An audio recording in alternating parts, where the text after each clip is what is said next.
20 years ago, if you would have told me that I would end up homeless, I would have laughed in your face and tell you you're crazy.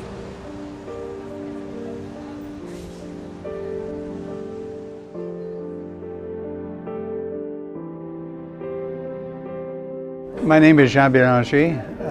I'm a volunteer at the Shepherds.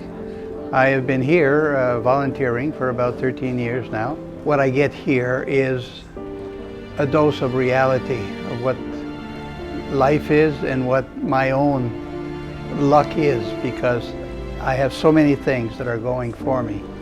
My family around me, my friends around me, and then on the other side, unfortunately, I see so many people who don't have any of those assists. Some of them need to come here because they do not have a place to live at all.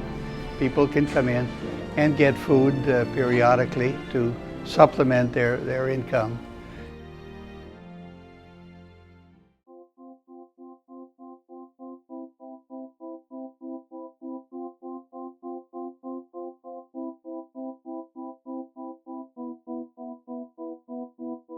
My name's Paul Power. I've worked at the Shepherds for about 9.5 years, a good portion of it here in this program, Recovery. Recovery is really the most basic of all our programs in one way. People come in off the street or are brought by emergency services or by the police because they're under the influence of alcohol or drugs. People come in, we wash the clothes for them, we encourage them to shower if they may need to shower. We're just basically taking care of people. Hi, my name's Lindy. I work at the men's shelter at Shepherds of Good Hope. We house 110 people. We have some small dorms, 6-man dorms, and then also we have a large dorm that has 30 beds for people who can't fit into a small dorm. We house people who have no place to go, possibly due to addictions or mental health or family issues. I'm Irene Pike, case manager at the Shepherds of Good Hope, the outreach program for women.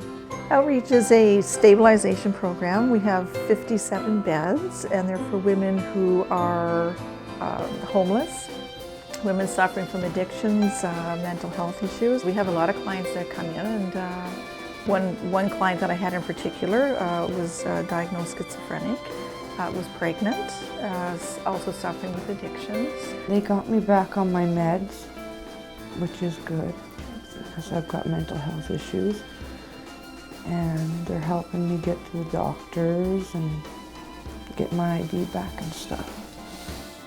St. Andrew Residence is a supported living program. The tenants here have their own apartments. Our job is to support the tenants in becoming an independent tenant. We have activities that go on.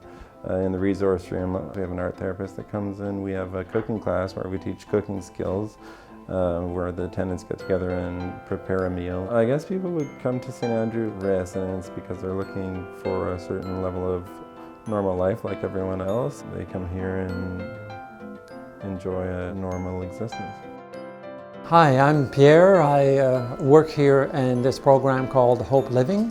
Most of the residents here have a mental illness of some kind, or also can have a concurrent disorder like abuse of drugs or alcohol. We try to help them to self-medicate, to keep themselves clean, keep their rooms clean, mostly basic skills, and try to help them to develop those skills in order so that they can move on to a higher level of independence. We're trying to wean off of the drugs, right? So we're trying to keep all the girls that have been living on the street busy with projects and to learn about their self-esteem and to build up their stability and to try and focus back on their lives that they've lost. It's nice, it saved me. I'm not on the streets anymore. I'm not panhandling. I don't want to go out there. I go out on our balcony and smoke, and that's as far as I go. How long were you on the streets for? 35 years. Yes, sir, 35 years. My name's Rob. I'm standing here on top of the roof of St. Andrew's Residence, where some of the clients come to look over the beautiful city. Some of them have not gotten that opportunity before, so it's really a great benefit. I'm here to thank you on behalf of the Shepherds of Good Hope for all the support you've given us in the past and all the support you're going to give us in the future. So we want to thank you. We want to thank you on behalf of the clients like Peter, who was living in Orleans with his house, with his wife and 2 daughters, living a great life. And one day he was cleaning out his garage and got hit in the head with the garage door, and the trauma of that started the onset of his mental health issues. He was able to stay with his family for a bit, but had to go to the hospital at some point where his behavior, because of his mental health issues, got so bizarre that he was frightening his daughters, and his wife was unable to cope with him. He went from place to place, and finally he ended up at the Shepherds of Good Hope, where today we look after Peter. His wife and daughters come to visit from time to time, but because of his bizarre behavior, because of his mental health issues, is unable to go home. So his home is the Shepherds of Good Hope.